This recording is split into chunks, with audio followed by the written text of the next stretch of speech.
السلام عليكم ورحمة الله وبركاته. صباح الفل عليك لو بتشوف الفيديو في الصباح، ومساء الفل لو بتشوف الفيديو في المساء. النهاردة عايزة أتكلم عن السوشيال ميديا وبرامج التواصل الاجتماعي وإزاي بقت هي دلوقتي سوق العمل المتاح، وأكتر المبيعات والترويجات والشغل وكل حاجة بقى من خلالها.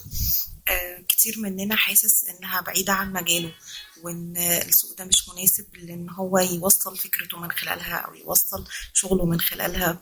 والمتاح دلوقتي عليها أو الأكثر انتشارا وأكثر ظهورا عليها بعيد عن أغلب مجالاتنا.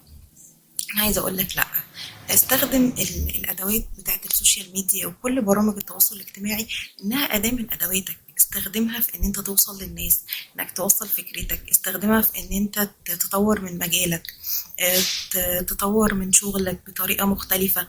أيا كان، كنت مدرس، مهندس، دكتور، أيا كان مجالك أو تخصصك، هتعرف توصل من خلالها. أنت بس محتاج تعرف هتوظفها إزاي، توظفها إزاي لخدمة مجالك ده.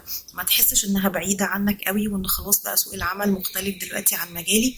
هي أداة، هي أداة من أدوات العمل أو أداة من أدوات سوق العمل. استخدمها على قد ما تقدر. وانت محافظ على قيمك زي ما انت، وانت محافظ على مجالك وتخصصك زي ما انت.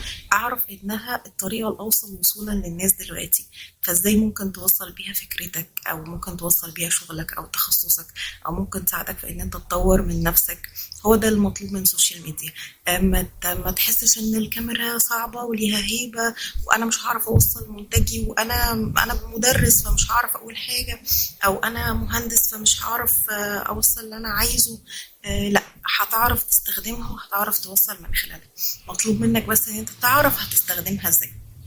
على قد ما تقدر حاول تتحكم فيها، ما تخليهاش تتحكم فيك. ما تخليش وقتها وقت مفرط بالنسبة لك، ما تخليش استخدامها طول هو كل حاجة أو طول اليوم بالنسبة لك. حاول تتحكم فيها على قد ما تقدر. حاول تستخدمها وتوظفها في نطاق قيمك وفي نطاق حدودك وفي نطاق كل مبادئك، في ان انت ازاي تستخدم السوشيال ميديا وكل برامج التواصل الاجتماعي انها توصل فكرتك وتوصل مجالك.